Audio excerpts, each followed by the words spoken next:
Hello, my name is Robin Kay. I'm a professor at UOIT in the Faculty of Education, and we're located near Toronto, Canada. And in this EdMedia presentation, I'm going to present some results on investigating elementary school teachers' attitudes toward and use of STEM-based apps. If you look at the background literature, many studies focus on elementary school students' attitudes about using tablets to learn mathematics and science, and in general, those attitudes are quite positive. However, more often than not, the focus of these studies is on the tablets, not the actual apps being used. In addition, most studies focus on student attitudes towards tablets or apps.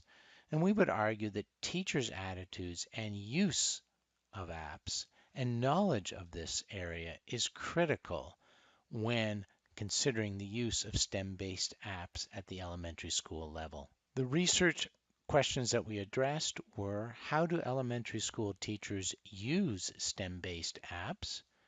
And what are these teachers' attitudes towards the use of STEM-based apps?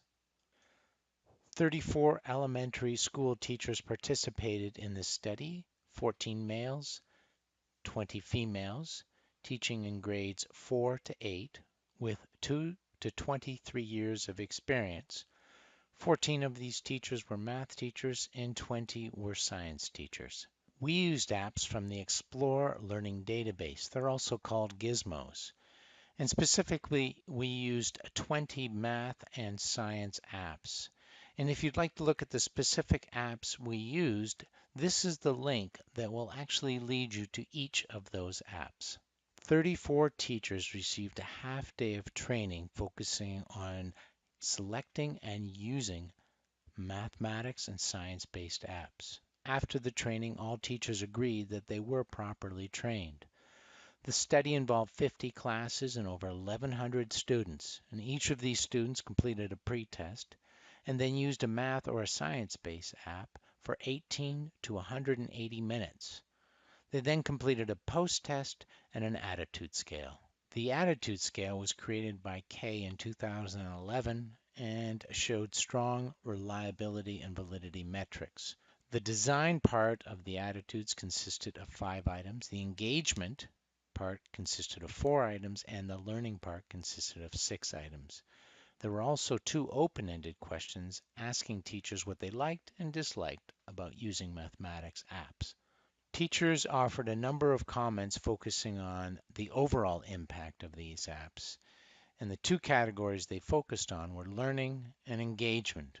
And these are specific quotes. So the apps helped visual learners to better understand how fractions and decimals were connected. The app helped support my lesson and offered extended learning opportunities for my students. For engagement, 2 sample comments were: the students were engaged and fascinated with the simulations.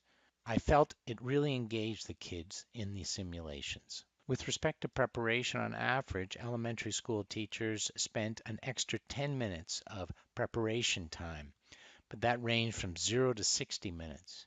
They used the apps on average for 55 minutes, with a range from 18 to 180 minutes.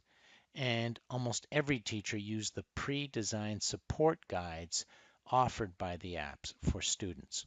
With respect to teaching strategies, 90% of the teachers use the apps for allowing students to explore new concepts. And 24% use the apps for homework or review. And you consider that there's some overlap here, that sometimes teachers used the apps for exploring new concepts and they used it for homework or review. 35% of the teachers placed students in pairs when using the apps, and 1/4 of the teachers used an LCD projector to present the app and to discuss what the app was doing and how it related to the concept they were learning. In terms of lesson efficiency or efficacy, a majority of the teachers felt that they were comfortable using the apps, they were satisfied with their app lesson, there was enough time to complete that lesson, and the app materials were helpful. This scale was out of 5, so these are quite high ratings here, and you can see that Most teachers agreed with these statements and that the lesson actually went very well. In terms of attitudes towards design, teachers were quite positive about this aspect of the apps. They felt the apps were well organized, easy to use, that the instructions for using the apps were clear, the graphics were attractive, and the app looked like it was professionally created. These are high scores and out of 5, and you can see that most teachers agreed with these comments. In terms of engagement, most teachers felt that the app was engaging, that it made learning fun, that it was interesting for students, and that students were on task when the apps were used. These are very high percentages and similar to the ratings for design.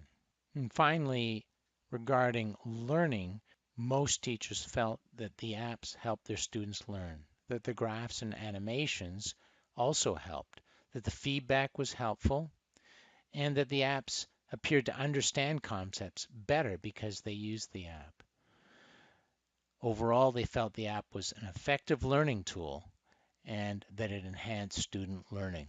You can see these are very high percentages and agreement with these statements. This study was a preliminary investigation of how teachers use apps and their attitude. And overall, elementary school teachers were very positive about the use of STEM-based apps in their classroom. We think a next step is to actually use video observations of students using apps, which would provide more information about the efficacy of specific teaching strategies. So we have outlined how teachers have used these apps, but we don't know how those actual strategies impact learning. And so a next step would be to do a more detailed investigation of the pedagogy and how it improves learning for students. If you have any questions, please contact us at these email addresses. Thank you for listening.